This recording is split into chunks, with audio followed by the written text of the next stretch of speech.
Hello ਜੀ, ਮੇਰੇ ਵੱਲੋਂ ਪਿਆਰ ਭਰੀ ਸਤਿ ਸ੍ਰੀ ਅਕਾਲ ਸਾਰਿਆਂ ਨੂੰ। ਗੋ ਮੈਲਟੀ ਚੈਨਲ ਦੇ ਵਿੱਚ ਮੇਰੀਆਂ ਭੈਣਾਂ ਤੇ ਮੇਰੇ ਵੀਰਾਂ ਦਾ ਸਵਾਗਤ ਆ। ਹਾਂਜੀ, ਅੱਜ ਆਪਾਂ ਇੱਕ ਹੋਰ ਘਰੇਲੂ ਨੁਸਖਾ ਲੈ ਕੇ ਆਏ ਹਾਂ। ਉਮੀਦ ਕਰਦੇ ਹਾਂ ਕਿ ਅੱਜ ਦੀ ਮੇਰੀ ਵੀਡੀਓ ਤੁਹਾਨੂੰ ਜ਼ਰੂਰ ਪਸੰਦ ਆਊਗੀ। ਪਸੰਦ ਆਈ ਤਾਂ ਲਾਈਕ ਤੇ ਕਮੈਂਟ ਕਰਕੇ ਜ਼ਰੂਰ ਦੱਸਣਾ। ਹਾਂਜੀ, ਜੇ ਮੇਰੇ ਚੈਨਲ ਤੇ ਨਵੇਂ ਹੋ, ਪਹਿਲੀ ਵਾਰ ਹੋ, ਪਲੀਜ਼ ਮੇਰੇ ਚੈਨਲ ਨੂੰ ਸਬਸਕ੍ਰਾਈਬ ਜ਼ਰੂਰ ਕਰੋ ਤੇ ਵੀਡੀਓ ਵਧੀਆ ਲੱਗਦੀਆਂ ਹੁੰਦੀਆਂ ਤਾਂ ਸ਼ੇਅਰ ਜ਼ਰੂਰ ਕਰ ਦਿਆ ਕਰੋ, ਤਾਂ ਕਿ ਜਦੋਂ ਵੀ ਆਪਾਂ ਕੋਈ ਘਰੇਲੂ ਨੁਸਖਾ ਬਣਾਉਣੇ ਆ ਕਿਸੇ ਦਾ ਭਲਾ ਹੋ ਸਕੇ। ਅੱਜ ਦੀ ਆਪਾਂ ਵੀਡੀਓ ਦੇ ਵਿੱਚ ਗੱਲ ਕਰਦੇ ਹਾਂ ਜੀ ਰੇਸ਼ਾ ਬਣਨਾ, ਕਫ ਜਿਹਨੂੰ ਕਹਿੰਦੇ ਆ। ਰੇਸ਼ਾ ਕਫ ਇੱਕ ਹੀ ਗੱਲ ਹੁੰਦੀ ਆ, ਬਲਗਮ ਜਿਹੜੀ ਕਿ ਬਣ ਜਾਂਦੀ ਆ ਤੇ ਬਾਹਰ ਆ ਜਿਹੜੀ ਨਿਕਲ ਨਹੀਂ ਰਹੀ, ਸਿਰ ਦਰਦ ਹੋਣ ਲੱਗ ਜਾਂਦਾ ਤੇ ਗਲੇ ਦੇ ਵਿੱਚ ਜਿਹੜਾ ਆਪਣਾ ਰੇਸ਼ਾ ਇਸ ਤਰ੍ਹਾਂ ਲੱਗਦਾ ਵੀ ਜਿਵੇਂ ਗਲੇ ਦੇ ਵਿੱਚ ਜਿਹੜਾ ਰੇਸ਼ਾ ਡਿੱਗਣਾ ਸ਼ੁਰੂ ਹੋ ਜਾਂਦਾ। ਉਹਦੇ ਲਈ ਅੱਜ ਆਪਾਂ ਤੁਹਾਨੂੰ ਇਹ ਜਿਹੜਾ ਨੁਸਖਾ ਬਣਾ ਕੇ ਦਿਖਾਵਾਂਗੇ। ਬਹੁਤ ਹੀ ਵਧੀਆ ਇਹ ਨੁਸਖਾ ਹੈ, ਪੁਰਾਣੇ ਹੀ ਸਮਿਆਂ ਤੋਂ ਜਿਹੜਾ ਇਹ ਵਰਤਦੇ ਆ ਰਹੇ ਆ, ਚੱਲਦਾ ਆ ਰਿਹਾ। ਤੇ ਇਸ ਕਰਕੇ ਵੀਡੀਓ ਵਧੀਆ ਲੱਗੀ ਤਾਂ ਸ਼ੇਅਰ ਜ਼ਰੂਰ ਕਰ ਦਿਓ, ਤਾਂ ਕਿ ਕਿਸੇ ਦਾ ਭਲਾ ਹੋ ਸਕਦਾ। ਜਿਵੇਂ ਬੱਚਿਆਂ ਤੋਂ ਲੈ ਕੇ ਵੱਡਿਆਂ ਤੱਕ ਆ, ਬਜ਼ੁਰਗਾਂ ਤੱਕ ਜਿਹੜਾ ਆਪਾਂ ਇਹ ਨੁਸਖੇ ਨੂੰ ਬਣਾ ਕੇ ਤਿਆਰ ਕਰ ਸਕਦੇ ਹਾਂ। ਜਿਵੇਂ ਕਿ ਹੁਣ ਆਪਾਂ ਗੱਲ ਕਰਾਂਗੇ ਵੀ ਮੌਸਮ ਬਦਲਦਾ ਹੈ, ਆਉਣ ਵਾਲਾ ਜਿਹੜਾ ਹੈ ਅੱਗੇ ਸਮਾਂ ਸਰਦੀਆਂ ਦਾ ਸ਼ੁਰੂ ਹੋਣ ਵਾਲਾ ਹੈ, ਜਿਹਦੇ ਵਿੱਚ ਕਿ ਰੇਸ਼ਾ ਬਣਨਾ ਸ਼ੁਰੂ ਹੋ ਜਾਂਦਾ। ਕਈ ਵਾਰ ਤਾਂ ਮੌਸਮ ਬਦਲਣ ਦੇ ਨਾਲ ਹੋ ਜਾਂਦਾ ਤੇ ਕਈ ਵਾਰੀ ਕੋਈ ਖਾਣ ਪੀਣ ਦੇ ਨਾਲ ਰੇਸ਼ਾ ਬਣਨਾ ਜਿਹੜਾ ਸ਼ੁਰੂ ਹੋ ਜਾਂਦਾ ਸਿਰ ਦੇ ਵਿੱਚ ਤੇ ਗਲੇ ਦੇ ਵਿੱਚ ਜਿਹੜਾ ਡਿੱਗਣਾ ਸ਼ੁਰੂ ਹੋ ਜਾਂਦਾ, ਛਿੱਕਾਂ ਆਉਣੀਆਂ ਸ਼ੁਰੂ ਹੋ ਜਾਂਦੀਆਂ, ਜਾਂ ਛਾਤੀ ਦੇ ਵਿੱਚ ਜਿਹੜਾ ਆਪਣੇ ਜਲਣ ਸ਼ੁਰੂ ਹੋ ਜਾਂਦੀ ਆ। ਕਾਫੀ ਸਾਰੀਆਂ ਰੇਸ਼ੇ ਦੇ ਨਾਲ ਜਿਹੜੀਆਂ ਆਪਣੇ ਸਰੀਰ ਦੇ ਵਿੱਚ ਹੋਰ ਵੀ ਬਹੁਤ ਸਾਰੀਆਂ ਪ੍ਰੋਬਲਮਾਂ ਆ ਜਾਂਦੀਆਂ। ਉਹਦੇ ਲਈ ਆਪਾਂ ਇਹ ਡਰਿੰਕ ਕਹਿ ਲਓ, ਕਾੜਾ ਕਹਿ ਲਓ, ਚਾਹ ਕਹਿ ਲਓ, ਜਿਹੜੀ ਆਪਾਂ ਅੱਜ ਤੁਹਾਨੂੰ ਬਣਾ ਕੇ ਦਿਖਾਵਾਂਗੇ। ਤੇ ਲਓ ਜੀ, ਆਪਾਂ ਤੁਹਾਨੂੰ ਸਮਾਨ ਦਿਖਾਉਣੇ ਆ, ਦੱਸਦੇ ਆ ਕਿ ਆਪਾਂ ਕੀ ਸਮਾਨ ਲਿਆ। ਇੰਨਾ ਕੁ ਜਿਹੜਾ ਆਪਾਂ ਛੋਟਾ ਜਿਹਾ ਪੀਸ ਆਪਾਂ ਅਦਰਕ ਦਾ ਲੈ ਲੈਣਾ। ਇਹਦੀ ਜਗ੍ਹਾ ਤੁਸੀਂ ਸੁੰਡ ਵੀ ਲੈ ਸਕਦੇ ਹੋ, ਜੇਕਰ ਅੱਜ ਕੱਲ੍ਹ ਅਦਰਕ ਆ ਜਿਹੜਾ ਆਪਾਂ ਨੂੰ ਬਾਜ਼ਾਰ 'ਚੋਂ ਮਿਲ ਜਾਂਦਾ। ਇਹ ਆ ਜੀ ਮਲੱਠੀ ਦੇ ਜੋ 2 ਛੋਟੇ ਪੀਸ ਲੈ ਕੇ ਉਹਨਾਂ ਨੂੰ ਕੁੱਟ ਲੈਣਾ। ਤੇ ਮਿਰਚਾਂ ਜਿਹੜੀਆਂ ਤੁਸੀਂ 5-7 ਕਾਲੀਆਂ ਮਿਰਚਾਂ ਲੈ ਲੈਣੀਆਂ। ਕਾਲੀਆਂ ਮਿਰਚਾਂ ਜਿਹੜੀਆਂ ਜ਼ਿਆਦਾ ਨਹੀਂ ਲੈਣੀਆਂ, 10 ਮਿਰਚਾਂ ਨਹੀਂ ਲੈਣੀਆਂ, ਇਦੋਂ ਘੱਟ ਹੀ ਲੈਣੀਆਂ, 5 ਤੋਂ 7 ਮਿਰਚਾਂ ਲੈ ਲਓ ਇਹ। ਤੇ ਇੱਧਰ ਆਪਾਂ ਲਈ ਆ ਤੁਲਸੀ ਆ ਜਿਹੜੀ 3-4 ਕਿਸਮ ਦੀ ਹੁੰਦੀ ਆ। ਆਪਣੇ ਕੋਲੇ 2 ਕਿਸਮ ਦੀ ਤੁਲਸੀ ਆ। ਜਿਹੜੀ ਵੀ ਤੁਹਾਡੇ ਕੋਲੇ ਤੁਲਸੀ ਤੁਸੀਂ ਉਹੀ ਲੈ ਸਕਦੇ। ਇੱਕ ਹਰੇ ਤੁਲਸੀ ਹੁੰਦੀ ਆ, ਇੱਕ ਕਾਲੀ ਤੁਲਸੀ ਹੁੰਦੀ ਆ। ਦੋਨੋਂ ਹੀ ਬਹੁਤ ਜ਼ਿਆਦਾ ਬੈਸਟ ਆ ਆਪਣੇ ਇਮਿਊਨਿਟੀ ਸਿਸਟਮ ਨੂੰ ਠੀਕ ਕਰਨ ਦੇ ਵਾਸਤੇ। ਇਹ ਆ ਜੀ ਸਿਹਤ। ਹੁਣ ਮੈਂ ਤੁਹਾਨੂੰ ਅਗਲੀ ਚੀਜ਼ ਦਿਖਾ ਰਹੀ ਹਾਂ, ਬਨਾਕਸ਼ਾਂ।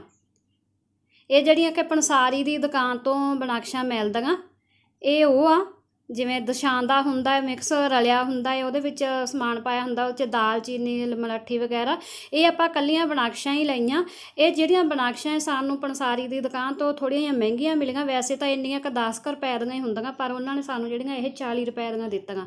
ਬਾਕੀ ਤੁਹਾਨੂੰ ਤੁਸੀਂ ਜਦੋਂ ਲਓਗੇ ਅਲੱਗ-ਅਲੱਗ ਪੰਸਾਰੀ ਦਾ ਕੀ ਰੇਟ ਹੋਊਗਾ, ਜਾਂ ਮਹਿੰਗੀ ਜਾਂ ਸਸਤੀ, ਇਹ ਬਾਅਦ 'ਚ ਪਤਾ ਲੱਗੂ। ਇਸ ਤਰ੍ਹਾਂ ਦੀ ਮਲੱਠੀ ਆ ਜੀ ਇਹ, ਜਿਹਨੂੰ ਕਿ ਆਪਾਂ ਕੁੱਟ ਲਿਆ।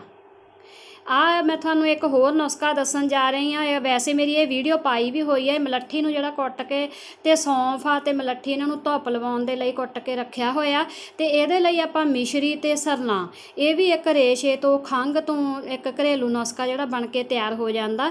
ਤੇ ਇਹ ਜਿਹੜਾ ਹੈ ਆਪਣਾ ਇਹ ਨੁਸਖਾ ਹੈ, ਵੈਸੇ ਮੇਰੀ ਇਹ ਵੀਡੀਓ ਪਾਈ ਹੋਈ ਹੈ, ਤੁਸੀਂ ਚੈਨਲ ਦੇ ਵਿੱਚ ਜਾ ਕੇ ਵੀਡੀਓ ਦੇਖ ਸਕਦੇ ਆ। ਇਹ ਵੀ ਰੇਸ਼ਾ ਕਿੰਨਾ ਵੀ ਵੀਰਿਆ ਹੋਵੇ, ਕਿੰਨੀ ਵੀ ਖੰਘ ਵੀਰੀ ਹੋਵੇ, ਮੈਡੀਸਨ ਲੈ ਕੇ, ਦਵਾਈਆਂ ਟੀਕੇ ਲਵਾ ਕੇ ਤੁਸੀਂ ਅੱਕ ਥੱਕੇ ਹੋਵੋਗੇ ਤਾਂ ਤੁਸੀਂ ਇਹ ਨੁਸਖਾ ਵਰਤ ਕੇ ਦੇਖਿਓ। ਪਾਊਡਰ ਬਣਾ ਲੈਣਾ, ਸਿਹਤ ਦੇ ਨਾਲ ਚੱਟ ਲੈਣਾ, ਬੱਚਿਆਂ ਨੂੰ ਚਟਾ ਦੇਣਾ।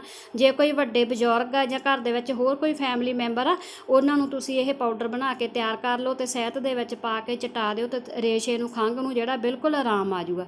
ਲਓ ਜੀ, ਮੈਂ ਤੁਹਾਨੂੰ ਦਿਖਾਇਆ ਸੀਗਾ 1 ਗਲਾਸ ਆਪਾਂ ਪਾਣੀ ਲੈ ਲਿਆ। ਜਿਹੜਾ ਗਲਾਸ ਆਪਾਂ ਉਹ ਪਾਣੀ ਦਾ ਲਿਆ ਏ ਤੇ ਗੈਸ ਨੂੰ ਆਪਾਂ ਲੋ ਮੀਡੀਅਮ 'ਤੇ ਰੱਖ ਕੇ ਉਹਦੇ ਵਿੱਚ ਆਪਾਂ ਇਹ ਸਮਾਨ ਪਾ ਦੇਣਾ। ਅਦਰਕ ਨੂੰ ਆਪਾਂ ਜਿਹੜਾ ਕੁੱਟ ਲਿਆ।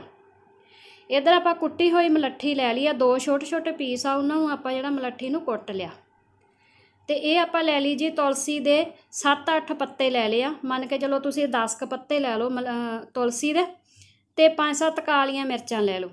ਜੇਕਰ ਤੁਸੀਂ ਇਹਦੇ ਵਿੱਚ ਥੋੜ੍ਹੀ ਜਿਹੀ ਦਾਲਚੀਨੀ ਵੀ ਪਾਉਣਾ ਚਾਹੁੰਦੇ ਆ, ਪਾ ਸਕਦੇ ਹੋ, ਥੋੜ੍ਹੀ ਹਲਦੀ ਵੀ ਪਾ ਸਕਦੇ ਆ, ਤੇ ਥੋੜ੍ਹੀ ਜਿਹੀ ਤੁਸੀਂ ਸੌਂਫ, ਅਜਵਾਇਣ ਵੀ ਲੈ ਸਕਦੇ ਆ, ਕਿਉਂਕਿ ਆਪਣੇ ਪੇਟ ਦੇ ਲਈ ਵੀ ਉਹ ਬਹੁਤ ਵਧੀਆ ਹੁੰਦੀ ਆ।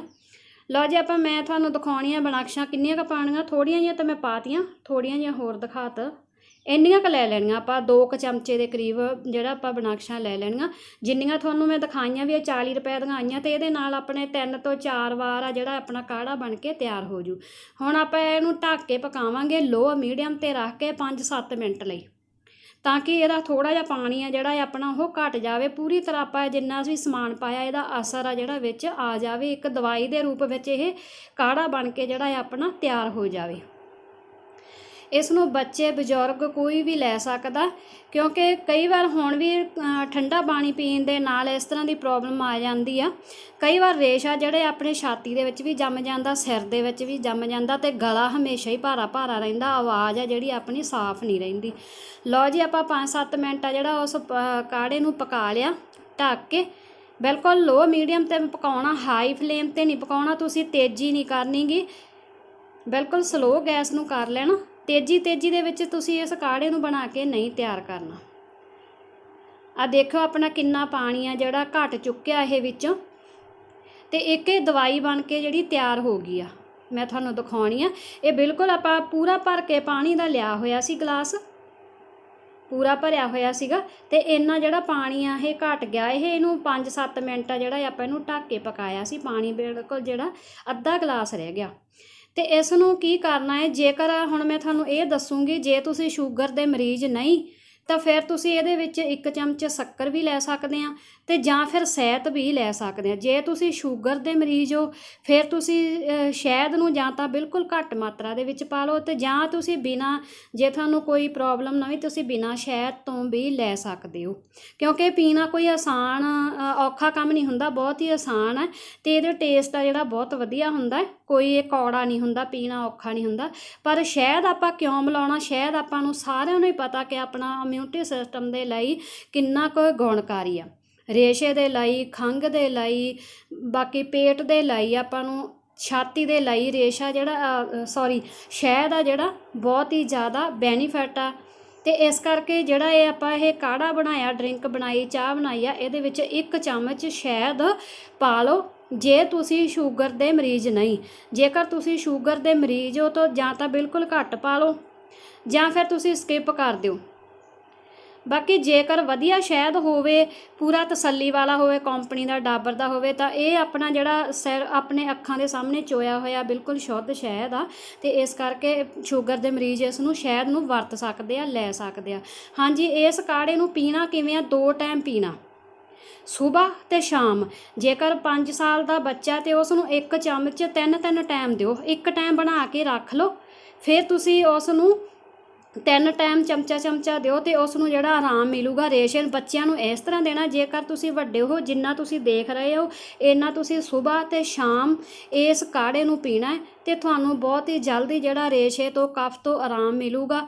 ਤੇ ਇਹ ਸਰਦੀਆਂ ਦੇ ਵਿੱਚ ਵੀ ਚੱਲਣ ਵਾਲਾ ਨੁਸਖਾ ਹੈ, ਤੇ ਅੱਜ ਕੱਲ੍ਹ ਵੀ ਜਿਹੜਾ ਇਹ ਕਿੰਨਾ ਵੀ ਤੁਹਾਡੇ ਛਿੱਕਾਂ ਆ ਰਹੀਆਂ ਜਾਂ ਬਲਗਮ ਬਣ ਰਹੀ ਆ ਸਿਰ ਦੇ ਵਿੱਚ, ਗਲੇ ਦੇ ਵਿੱਚ, ਛਾਤੀ ਦੇ ਵਿੱਚ, ਜਿਵੇਂ ਸੁੱਕੀ ਖੰਘ ਆਉਂਦੀ ਆ, ਉਹਦੇ ਲਈ ਜਿਵੇਂ ਤੁਸੀਂ ਪਾਊਡਰ ਬਣਾ ਕੇ ਤਿਆਰ ਕਰ ਲੈਣਾ, ਸ਼ਹਿਦ ਦੇ ਵਿੱਚ ਪਾ ਕੇ ਜਿਹੜਾ ਉਹਨੂੰ ਚੱਟ ਲੈਣਾ। ਤੇ ਇਸ ਨੁਸਖੇ ਨੂੰ ਅੱਗੇ ਤੁਸੀਂ ਸ਼ੇਅਰ ਜ਼ਰੂਰ ਕਰ ਦਿਓ, ਜੇ ਵਧੀਆ ਲੱਗਿਆ ਤਾਂ ਤੁਸੀਂ ਵਰਤ ਕੇ ਦੇਖਿਓ, ਤੁਹਾਨੂੰ ਆਰਾਮ ਜ਼ਰੂਰ ਮਿਲੂਗਾ। ਬਹੁਤ ਹੀ ਬੈਨੀਫਿਟ ਆ, ਬਹੁਤ ਹੀ ਫਾਇਦੇਮੰਦ ਆ ਇਹ ਕਾੜਾ। ਤੇ ਹਾਂਜੀ, ਮੇਰੀ ਅੱਜ ਦੀ ਵੀਡੀਓ ਤੁਹਾਨੂੰ ਕਿਵੇਂ ਲੱਗੀ, ਵਧੀਆ ਲੱਗੀ ਤਾਂ ਲਾਈਕ ਤੇ ਕਮੈਂਟ ਕਰਕੇ ਜ਼ਰੂਰ ਦੱਸਣਾ। ਵੀਡੀਓ ਦੇਖਣ ਦਾ ਤੁਹਾਡਾ ਬਹੁਤ ਬਹੁਤ ਧੰਨਵਾਦ। ਅਗਲੀ ਵੀਡੀਓ ਦੇ ਵਿੱਚ ਆਪਾਂ ਫੇਰ ਮਿਲਾਂਗੇ, ਤਬ ਤੱਕ ਲਈ ਸਤਿ ਸ਼੍ਰੀ ਅਕਾਲ।